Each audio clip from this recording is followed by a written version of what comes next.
Moi j'avais une question.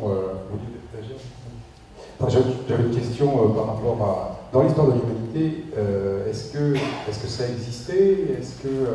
Et comment ça s'est passé? Comment l'argent est arrivé? Non, dans l'histoire de l'humanité, comment est-ce que les hommes ont vécu sans argent?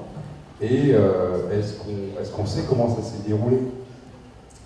Oui, il y a un livre.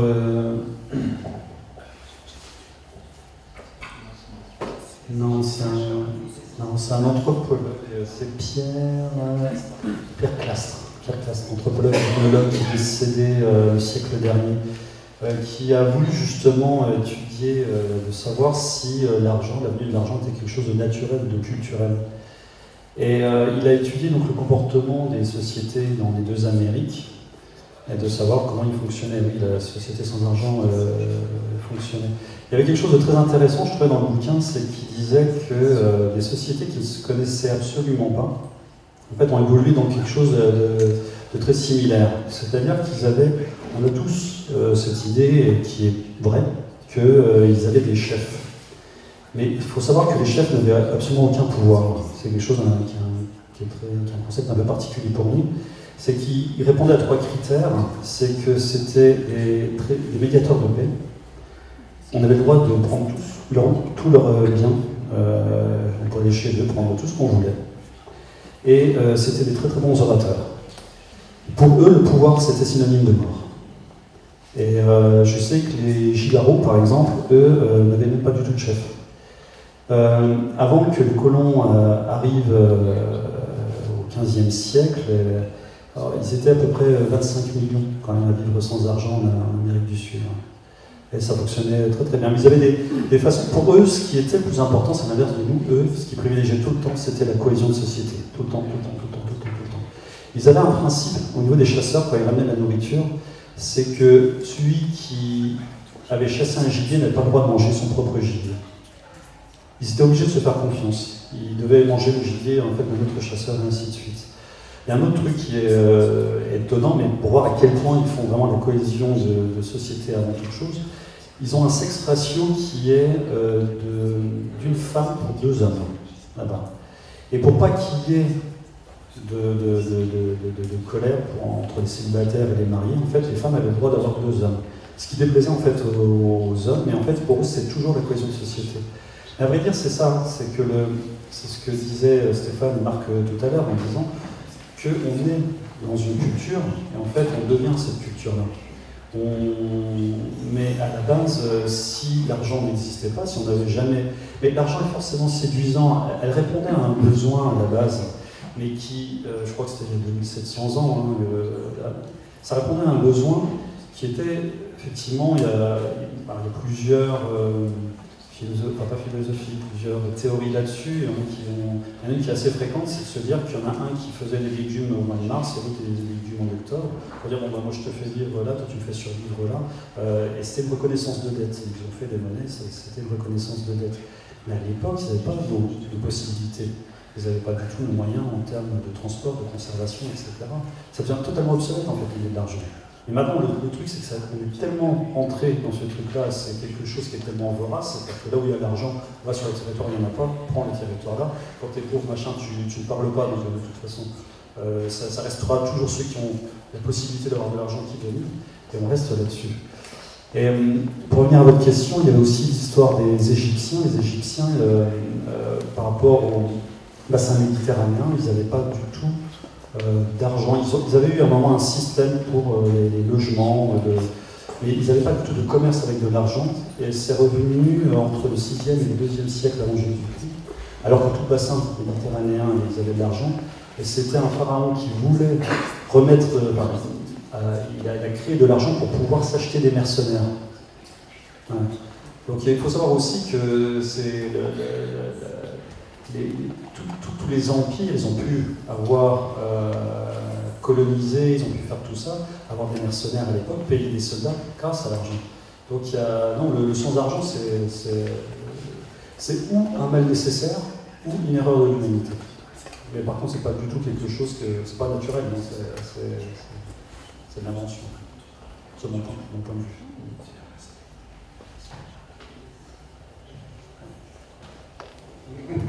J'ai troqué une note. Là, oui, mais j'ose pas les trucs. En fait, c'est bien de voir les expériences passées, mais il faut bien être dans la situation qu'on doit être des postes monétaires. C'est-à-dire qu'on fait avec la société déjà actuelle, qui est monétaire, et on s'en débarrasse. Le but, c'est vraiment pas d'être dans une logique de pré-monétaire. Voilà, c'est juste la petite précision que je voulais apporter là-dessus. Ma question tombe à pic, justement. Moi, je suis arrivée à 15h30, donc peut-être vous avez déjà évoqué le sujet, mais vous avez évoqué tout à l'heure la chute monétaire. Et je voulais savoir, vous la situez quand? Parce que déjà, on y a eu un petit peu droit en 2008, d'une certaine façon, mais vous la situez quand concrètement? Et est-ce que vous parlez d'une chute monétaire mondiale ou européenne ou voilà? Pour moi, la chute monétaire, c'est inéluctable. Je pense que beaucoup plus que ce qu'on puisse imaginer, on y va tout droit. Parce que de toute façon, c'est un entonnoir, tout le reste ne va pas marcher. L'idée se répand, on est là aujourd'hui, c'est juste inéluctable. Et je pense qu'on n'aura même pas nous plus besoin que ça pour que ça avance, parce que je pense que de plus en plus partout dans le monde, il y a des gens chez qui ça commence à faire non, ça va pas. Après, quand est-ce que je situe ça? J'ai envie de vous dire, le plus tôt sera mieux. Voilà. Parce que non, c'est vrai qu'on nous pose souvent la question, mais en fait, ça dépend de vous, quoi. C'est-à-dire, après, est-ce que ce qu'on vous dit là aujourd'hui, est-ce que ça vous interpelle? Si ça vous interpelle, est-ce que vous allez vous battre? Enfin, est-ce que vous allez vouloir communiquer? Est-ce que vous allez mettre notre conviction? Enfin, il y a tout un tas de trucs qui vont faire, mais en même temps, je pense que voilà, le système n'est pas encore à saturation. On a l'impression, mais ça va pas monter en quelques degrés, avant que vraiment... la prise de conscience, je pense qu'elle a commencé il y a à peu près 4 ans, quelque chose comme ça. Ça fait que 4 ans que les gens ne croient plus du tout aux politiques. Enfin, il y en a, c'était comme avant, mais je veux dire, maintenant ça devient général. Voilà, tout le monde sait que remplacer un pion par un autre pion sur un échiquier mondial, ça ne change rien. Donc en fait, il y a une prise de conscience quand même qui est réelle. Après, ce qui est le plus difficile, c'est de passer du passif à l'actif. Parce qu'on est habitué d'avoir des dirigeants, donc de ne pas prendre des décisions, de ne pas rentrer comme ça, c'est difficile de faire ça, mais je pense que, pour ma part, si j'ai une date à donner, je pense que c'est dans les 20 ans. Seulement? Je pense que je vais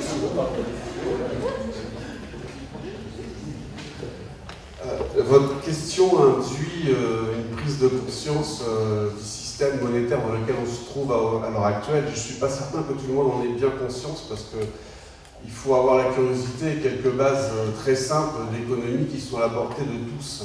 On sait aujourd'hui que les plus grands pays au monde les plus développés sont tous surendettés avec des taux de 100, 150, 200% du PIB, que la planche à billets fonctionne en pouvoir, que les dettes souveraines des États sont rachetées entre les États, que les dettes françaises, par exemple, sont rachetées par les Japonais, par les Chinois, les Japonais étant le pays le plus endetté au monde, puisqu'il fait la planche à billets en permanence. Il faut savoir qu'aux États-Unis, la Fed, qui est soi-disant la Federal Bank, rachète ses propres dettes. Donc là, on arrive à des aberrations totales. Et vous avez bien entendu, comme moi, qu'aujourd'hui, on en arrive à des taux d'intérêt négatifs. Qu'on prenne qui pourra. Donc, on est tout proche. Donner une date, je pense que c'est impossible. Mais on est tout proche et si on écoute certains analystes spécialisés, alors je ne parle pas de ceux qu'on invite dans tous les débats de la presse médiatique habituelle, mais même des gens qui sont à l'intérieur du système et qui en vivent, des gens comme par exemple Olivier Delamarche, vous pouvez taper sur internet et écouter un petit peu ces discours affolants qui sont tout à fait justifiés et qui s'appuient sur des notions d'économie très fortes. On se rend compte que l'on va tout droit vers, à un moment ou un autre, une dévaluation totale de la monnaie et qu'il va y avoir quelque chose qui va faire basculer. Et pourquoi ça n'a pas basculé aujourd'hui?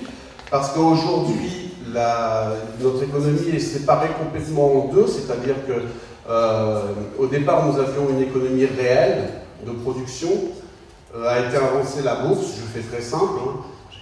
On a financiarisé notre économie réelle, et puis l'économie réelle n'est plus qu'au service de la finance, et la finance s'est permis de faire tout et n'importe quoi, Et comme la finance dirige nos politiques, nos États et la grande majorité du monde, aujourd'hui, on a été quand même capable de mettre et d'injecter des milliards, je dis bien des milliards, ne serait-ce qu'à titre européen, et on parle de milliers de milliards à titre mondial, pour sauver des banques qui nous ont tous volés. Voilà.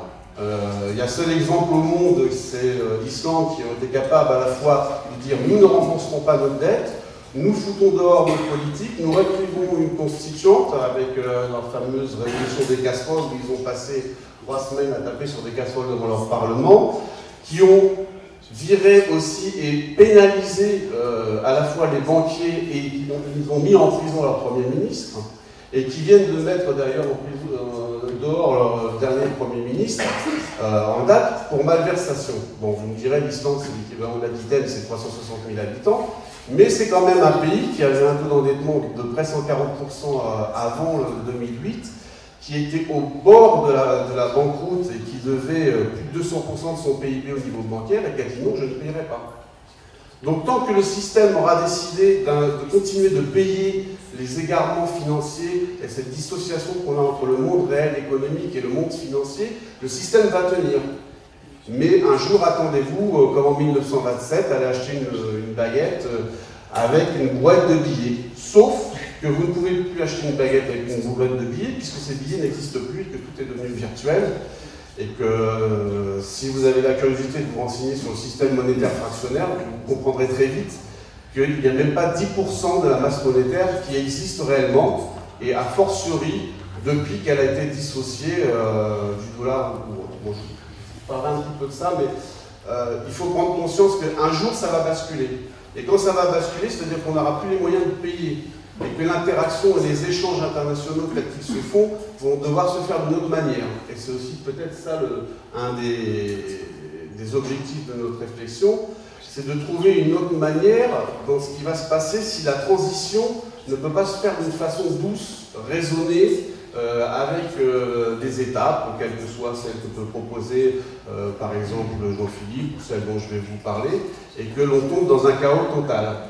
Parce qu'on tombera dans ce cas-là dans un chaos total, avec 3 jours d'alimentation dans nos magasins, 20 jours dans les centrales d'achat et de stock, et comme depuis 1950, avant nous étions un pays autosuffisant alimentairement et que maintenant on importe 70% de notre production alimentaire, c'est-à-dire que concrètement, on va être confronté à des problèmes alimentaires, parce qu'on ne pourra plus les payer et qu'on ne pourra plus les approvisionner et que les échanges internationaux ne se feront plus. Voilà. Donc, je ne veux pas être anxiogène ni vous faire peur, mais la réalité, elle est là, quand même. Voilà. Et c'est pour ça qu'il y a une urgence à y réfléchir. Encore une fois, on propose, vous disposez. Mais moi, je fais partie de ceux qui pensent que ça va aller plus vite qu'on ne le pense. Et ça va être un petit peu comme le climat, quand ça va s'emballer, il n'y aura plus de retour possible et ce sera incontrôlable. Voilà. Pour l'instant, ils ont réussi. Ils ont volé l'argent en Chypre. Ils ont émis de la banque, des billets de banque pour injecter dans la banque. En Grèce, ils les ont saignés à blanc et ils ont fait une magouille politique en croyant que, même quand les gens ont voté pour un parti soi-disant indépendant qui allait dire non à l'Europe, on voit ce que ça a donné la baisse. Donc pour l'instant, il y a la résistance s'est organisée, mais il est évident que malheureusement, le grand soir n'est pas forcément dans le sens où on l'entend, va arriver. Et je pense, à titre personnel, qu'il risque d'arriver beaucoup plus tôt qu'on le pense et d'une façon dont on ne s'y attend pas. Parce qu'effectivement, aujourd'hui, on regarde les ch'tis aux Bahamas, là, je ne sais pas, j'ai pas de télé, mais ça doit être ça, et que quand ça va venir nous renverser, ça va être une lame de fond et que ça va être terrible. Avec tout ce que ça peut inclure, bien sûr. Vous avez, excusez-moi, vous avez nommé Olivier Delamarche, oui. Qui est connu, mais moi j'ai comme référence Pierre Jovanovic qui est indépendant. Oui, il y a Jovanovic, vous avez Mirel Zaki aussi qui fait des choses et des analyses très intéressantes. Oui, bien sûr, oui. Il y a des tas de gens. Après, chacun a des discours un peu différents, mais bien évidemment, le discours de Jovanovic avec sa revue de presse est effarant. Enfin, oui. Je vous commencerai tout à l'heure, après la petite pause, je vous commencerai par une séance Prozac, vous verrez que c'est un peu ça, Jovanovic, c'est ça. Merci. rajouter un son de cloche un chouïa différent sur le timing, donc comment on voit le changement et tout ça. Moi, en 2008, quand il y a eu les subprimes, en 2008, je crois, je me suis dit, tiens, il va peut-être se passer quelque chose.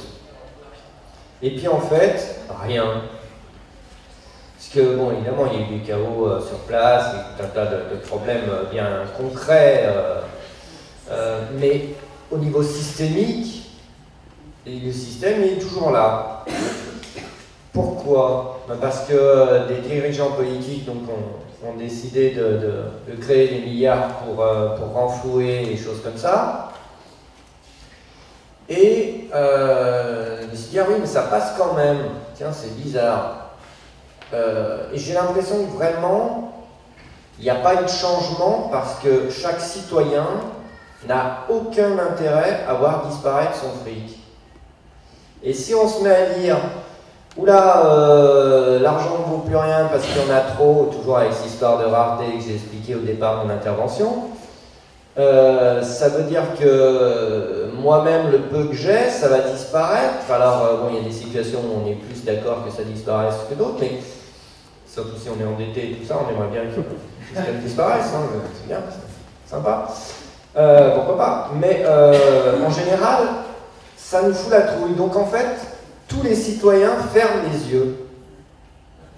Et on a tous intérêt, même quand on est post-monétaire ou autre chose, on pense déjà à l'avenir, mais on se dit, oula, non, il vaut mieux qu'on se leurre et que le système continue à tenir. Donc que le système s'écroule comme ça à telle date ou à une prise de conscience par les personnes que tu as dit, et bon, après qui jouent sur le spectaculaire de certaines choses, sur certaines aussi. Il faut bien savoir que là on est en train de parler quand même d'économie. Personne n'a des cours d'économie dignes de ce nom en France. Ça fait partie, pareil, la psychologie, la philosophie, le vivre ensemble, c'est pas enseigné. L'économie, il faut bien savoir que dans un sondage qu'ils avaient fait, il n'y a pas 50% des gens qui savent calculer un taux d'intérêt annuel sur un livret A. C'est à 100 €, c'est à 5% par an, combien ça fait à la fin de l'année? Il y a 50% apparemment qui ne savent même pas calculer ça. Qu'est-ce que vous allez après expliquer l'économie, dire ah oui, la planche à billets, oui, machin.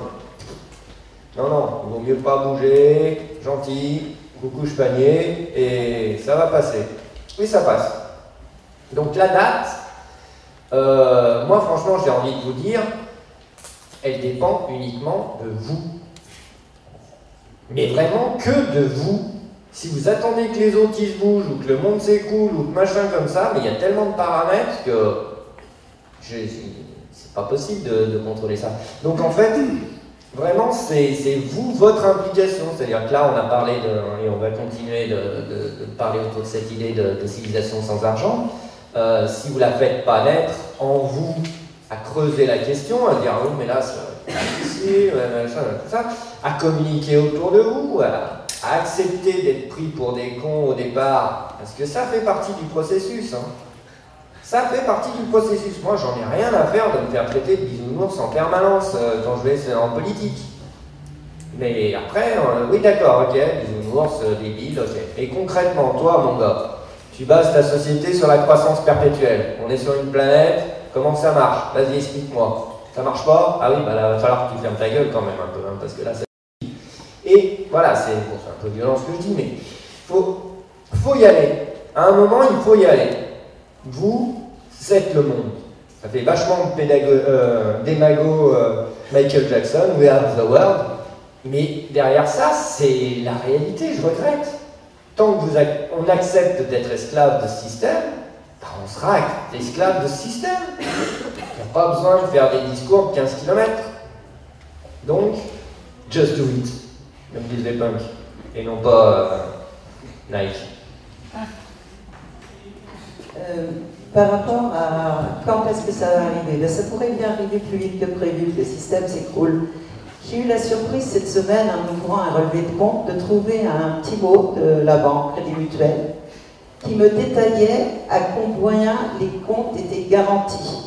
Ils n'ont pas encore fait ça. Il y a une loi qui dit qu'en cas d'écroulement, le gouvernement garantit, mais il va prendre le fricot puisqu'il n'en a pas. Et là, la banque prend l'initiative de donner les taux de garantie par compte. J'ai scanné, je peux vous l'envoyer. D'une part ça. Et d'autre part, par rapport à notre relation à l'argent et à cette société sans argent, le problème c'est que nous sommes dans une société d'abondance et nous la gérons toujours en société de rareté. Nous passons notre temps à avoir peur de manquer. Est-ce que vous avez vu des marchandises qui manquent dans notre monde à nous? Et pourtant, psychologiquement, nous sommes toujours en rareté. Voilà. Merci.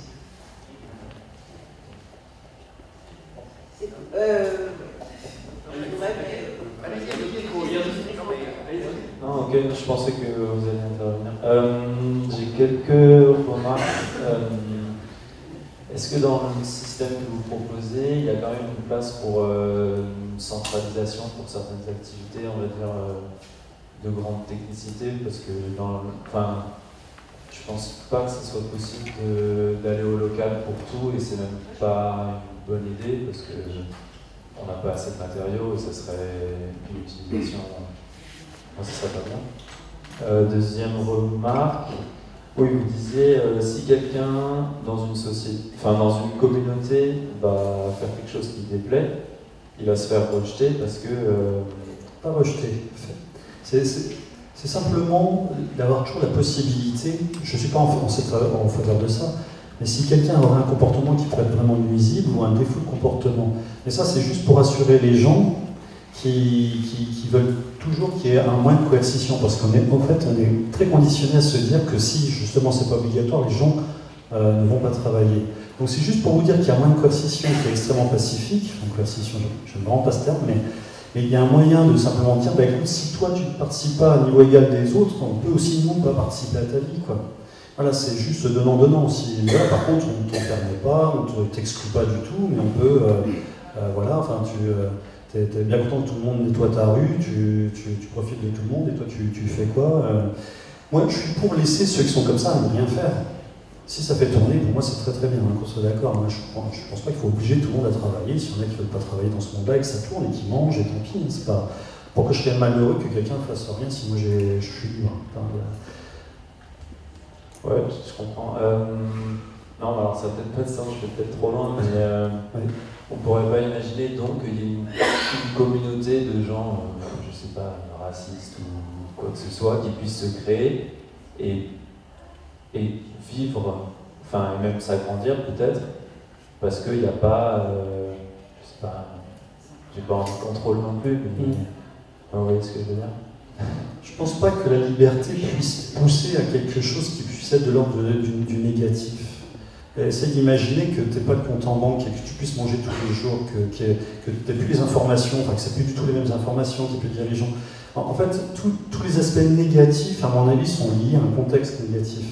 Je pense que si on est dans un contexte qui est sain, que tu es libre, tu as le droit d'être qui tu veux, et que à partir de là, je ne pense pas qu'il y ait des genres de groupuscules qui pourraient se créer, mais quoi qu'il en soit, dans n'importe quelle société, par des groupuscules. Après, là, il faut qu'on parte dans un débat de réflexion d'où c'est qui pourrait venir, et dans ce cas, voilà. Ok, super. Et dernière remarque, comment on peut voyager dans ce monde?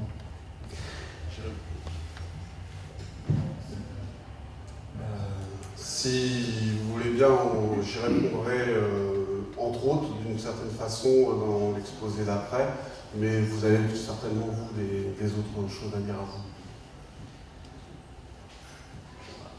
Ouais. Alors sur toutes les questions-là, je fais extrêmement gaffe à ne pas dire ce que vous devez faire en fait. Voilà. En fait tout est possible. Que tout ce qu'on a aujourd'hui, c'est possible de le faire. Mais si on veut que ce soit fait, il faudra se donner les moyens de le faire, c'est-à-dire qu'on sera tous responsables de ce qu'on va vouloir réclamer. Mais si on veut des consoles de jeu, on va en trouver plein. Les gens qui vont vouloir des consoles de jeu, ils vont trouver des moyens pour en créer, etc. Mais par contre, il faut que nous, on se mette en garde vraiment, je pense, dans notre rôle à nous, de dire comment ça va fonctionner et qu'est-ce qu'on doit faire là-bas. Par contre, le voyage, On va forcément, je pense, entre l'environnement, dire pas trop d'avions, pas de ceci, cela, du covoiturage, etc. Mais après, il peut y avoir tellement de façons différentes de répondre à votre question, ou ta question, parce que je suis toujours avant. Il peut y avoir beaucoup de façons différentes de voir le truc, mais c'est toujours le principe d'équité. C'est-à-dire qu'il n'y a pas de raison que certains puissent voyager plus que d'autres. Si c'est peut-être la question de l'avion, est-ce que tout le monde va pouvoir voyager en avion autant qu'il veut, je ne sais pas.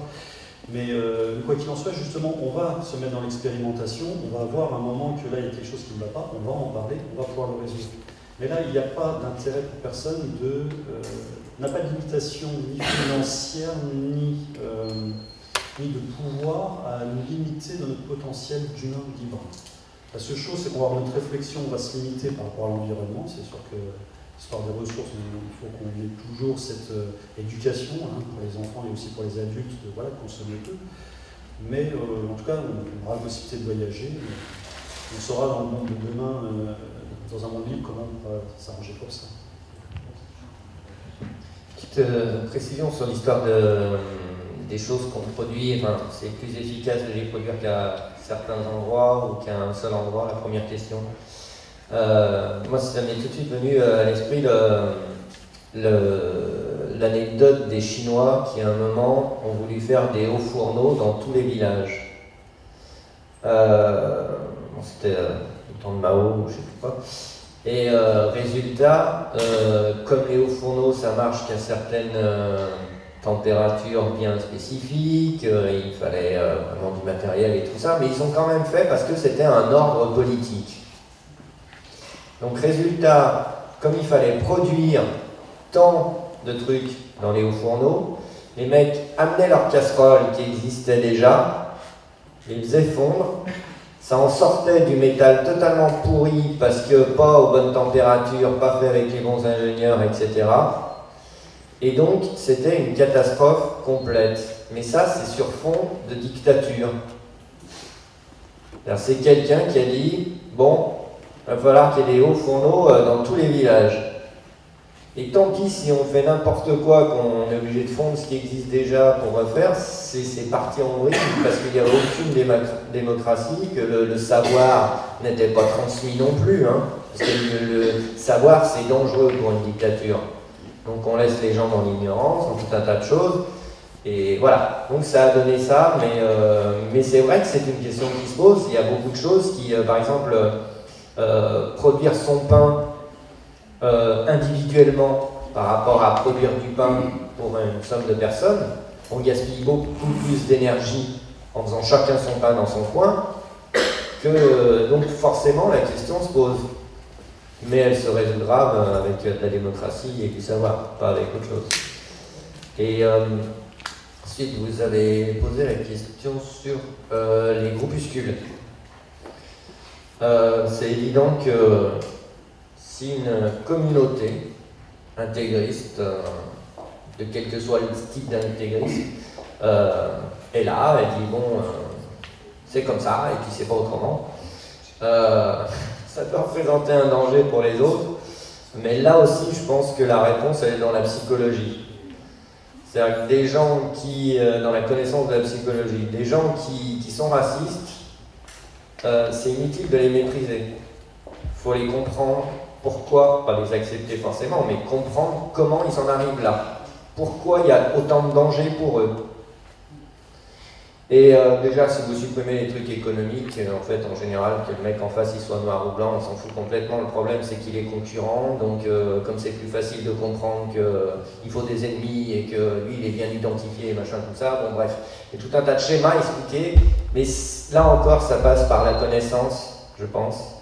Idem pour les religions, croire en un Dieu, c'est pas un problème machin, mais là aussi on peut prendre le temps de dire bah voilà, qu'est-ce qui fait qu'il y a des gens, leur survie passe par ne pas croire en un Dieu, qu'est-ce qui fait qu'il y a d'autres gens qui leur survie passe par croire en un Dieu.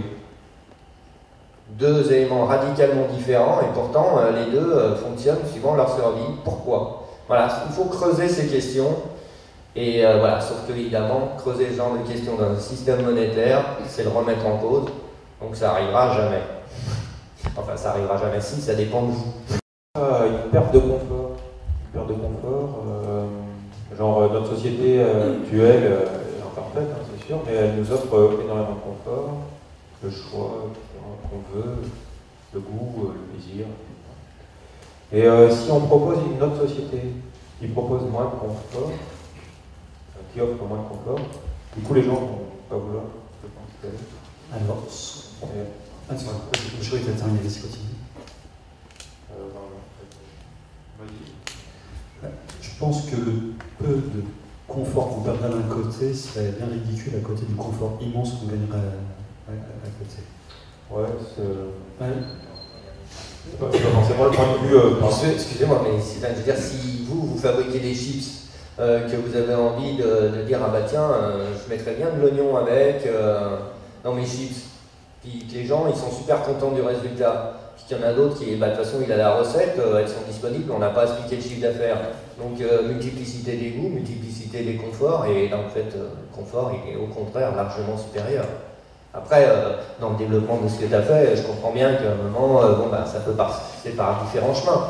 Mais sans monnaie, au contraire, beaucoup plus de diversité. Parce que le mono-mode, la mode, est faite par le système monétaire pour optimiser la rentabilité. C'est plus compliqué de faire des choses différentes pour chacun que de faire la même chose pour tout le monde. Paf, c'est la mode. Ah, super, tout le monde achète le même produit. Là, on arrive à une mono-production. Mais au contraire, sans monnaie, on s'en libère. Est-ce que je peux me permettre de rajouter une chose? Là, dans ton intervention, tu parlais en fait des gens comme des consommateurs. On aurait moins de chips en tant que consommateur, mais on n'est pas que consommateur, on est aussi producteur, tu en parlais. Et si, dans nos conditions de travail, on est complètement libre, on a des conditions de travail qui sont infiniment meilleures, bah, je pense que la bascule, elle se fait très facilement entre avoir un coup de chips en moins et puis travailler beaucoup moins longtemps ou arrêter un travail stupide, les gens ils verraient qu'ils y gagnent. Non, tu vois. Et puis il y a une question, pardon, je vais juste terminer. Il y a une question qu'il faut aussi se poser. Est-ce que la diversité du choix qu'on nous propose est proportionnelle à l'augmentation du bonheur dans lequel on vit? Je ne suis pas certain. Il y a une autre notion aussi qu'il faudrait peut-être mettre en avant, c'est la responsabilité individuelle de chacun. C'est-à-dire que peut-être qu'effectivement, dans une civilisation sans argent, on n'aurait pas 25 sortes de chips avec des ingrédients différents, mais on aurait peut-être que 7 ou 8, et que si on a envie soi-même d'être créatif et de rajouter un exhausteur de goût naturel en imitant des ingrédients qu'on a cultivés dans son jardin, on fait à la fois acte de responsabilité, on est un acteur de son propre goût, et on contribue à son bonheur. Donc je pense qu'il y a aussi un moment un choix, un ordre de priorité dans lequel on doit aller pour savoir qui est du superflu, qui est de l'essentiel, et repenser notre propre conception du bonheur et de cette abondance que l'on peut être aussi acteur en tant que créateur de cette propre abondance, cet auto-bonheur que l'on peut s'apporter. Oui, certes, mais ce qui est proposé, en fait, c'est le système de la décroissance. Donc, il y a plein de gens qui refusent la décroissance, ils ne veulent pas retourner à l'âge de pierre, en fait. Je inclus beaucoup, mais c'est un peu ça quand même, pour beaucoup de gens. Parce que il y a quand même un terrain actuel qu'on ne peut pas nier. Et il y avait aussi le fait de partage des tâches pénibles. Je pense qu'il y a plein de gens qui refusent ça. Ils ne veulent pas faire plein de tâches pénibles. Se baser sur le fait que les gens acceptent d'avoir moins de confort et de travailler les tâches pénibles pour bien une société plus égalitaire par rapport à la réalité de ce qu'est l'être humain aujourd'hui encore, ça ne marchera pas. Et du coup, je pense qu'au contraire que d'aller vers un système avec moins de confort, etc., oui, je pense qu'il faudrait plutôt aller vers l'abondance des choses. Et pour déclencher l'abondance de toute chose, il faut faire marcher une intelligence collective au maximum. Et pour faire marcher l'intelligence collective au maximum, je pense qu'il faut une démocratie directe qui mette en lien tout le monde sans favoriser l'intérêt personnel à un moment, toujours penser à l'intérêt collectif. Et le fait de favoriser l'intérêt collectif dans chaque chose fait que chacun va faire participer son intelligence dans la recherche des solutions. Et on va monter à un haut niveau. Et donc rechercher l'intelligence collective maximale pour le confort maximal, l'abondance maximale, bien sûr, sans polluer, etc. Dans le respect total de la planète. Et je pense que c'est plutôt ce chemin-là qu'il faut choisir, plutôt que la sobriété heureuse de la vie. Si je peux me permettre, le truc c'est que l'abondance maximale nécessite du travail maximal aussi.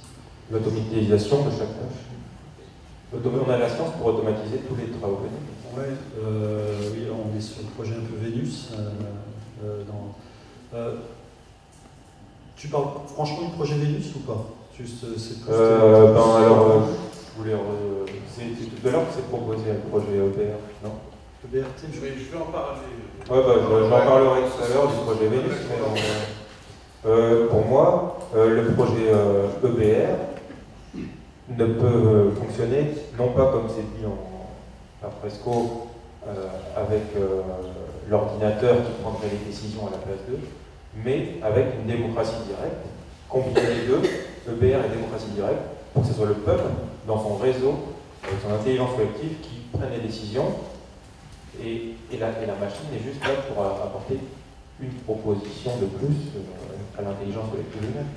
Et c'est pas la machine qui va décider. C'est mon gros point contre EBR. On en parlera pas. Vous voulez rebondir, monsieur? Oui. Donc, les civilisations, vous disiez de l'argent qui passe l'argent, les civilisations ont toujours inventé. Ils ont toujours soigné, ils ont toujours enseigné. Donc, ce qui fait que même si demain on n'a plus d'argent, on arrivera toujours à faire de nouvelles technologies, on arrivera à soigner les gens mieux que maintenant, et les gens vont pouvoir enseigner les personnes suivant le domaine de prédiction. C'est-à-dire que si une personne est douée en mathématiques, on va plutôt l'enseigner vers les mathématiques que sur le littéraire. Alors qu'aujourd'hui, au niveau de l'éducation, on fait un peu n'importe quoi. Il faut bien sûr une base pour que les personnes puissent avoir une certaine culture, et ensuite les emmener là où ils sont capables, ils ont d'évoluer pour faire marcher le monde dans les nouvelles technologies, dans tout. Voilà, c'est comme ça que je vois le problème. Et là, on n'a pas besoin d'argent. Si demain on a envie d'aller sur la Lune, il y aura toujours des gens pour monter des machines pour aller sur la Lune. Qui n'argent pas où il y arrivera. Voilà. 100% d'accord. Et bon. Excusez-moi, je vais juste revenir sur ce que vous aviez dit, désolé pas vous, mais juste derrière l'histoire de la pénibilité. Encore une fois, il ne faut pas voir ça comme une montagne inaccessible, prenons cas par cas. Quand on parle des poubelles, quand on parle d'autres choses, il y a chaque fois une solution. La pénibilité, c'est un mot magique, tout ça. Ah oui, mais c'est impossible à cause des boulots qu'on ne voudra pas faire. Quoi? Quel métier? Quel truc? Quelle solution?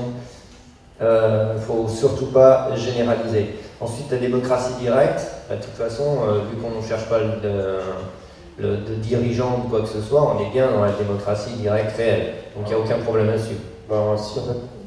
Ah bon? Parce que le système proposé, moi je dis bien, donc justement, l'idéal pour moi serait une démocratie directe totale. Mais le système proposé au DG5, avec les 5 zones, quartier, ville, zones ressources, zones culture, zone monde, et pas le droit d'intervenir dans la ville du voisin, selon moi, c'est pas une démocratie directe. C'est une démocratie participative encore, un peu pas participative. Donc, pour moi, ça générerait des conflits, parce que le cas du village de racistes, oui, on va prendre le racisme avec modération. Ouais, mais si les racistes, ils appliquent des lois racistes et qui prennent, par exemple, des noirs en esclavage forcé, il va bien falloir agir. Et il va donc falloir pouvoir intervenir dans les choix des autres. Donc il va falloir penser, pouvoir intervenir dans le choix des autres. Donc déjà, on n'est pas dans ce système-là. Et donc, je pense qu'il faut pouvoir intervenir partout, et qu'il n'y ait pas de zone, pas la ville, et qu'on puisse intervenir partout, mais avec la recherche de consensus. Pas pouvoir imposer au village voisin un truc. Juste là, à chaque fois la recherche de consensus pour chaque choix de décision. Pour moi, c'est ça la démocratie. Ok. Petite précision encore, on est toujours dans notre schéma politique de choix. Or, il ne faut pas oublier qu'il y a beaucoup de choses où on peut développer tout à la fois.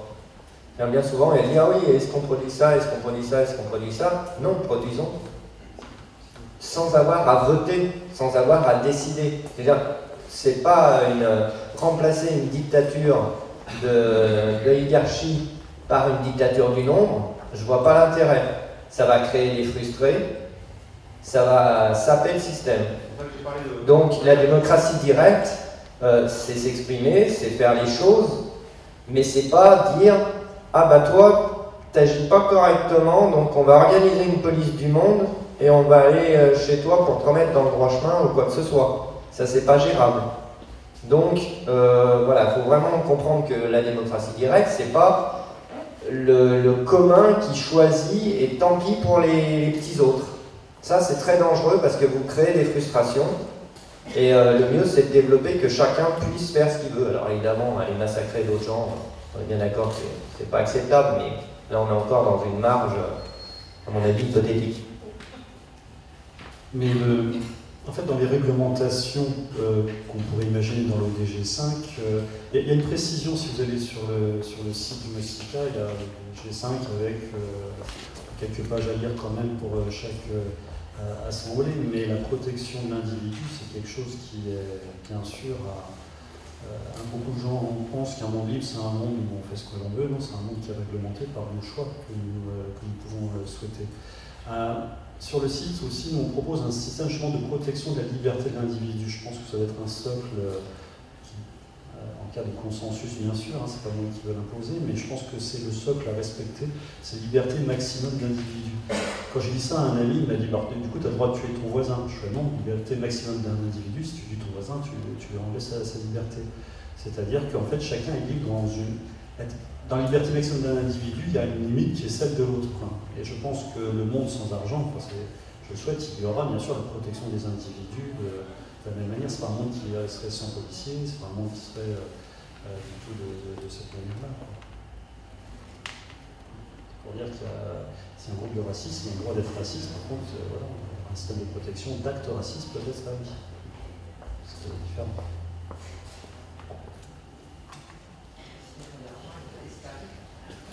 Je n'ai pas d'espoir. Merci, madame.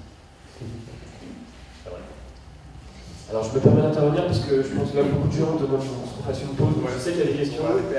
Et voilà, une petite pause comme c'est prévu dans le programme et puis on reprend juste après. Il y a du café.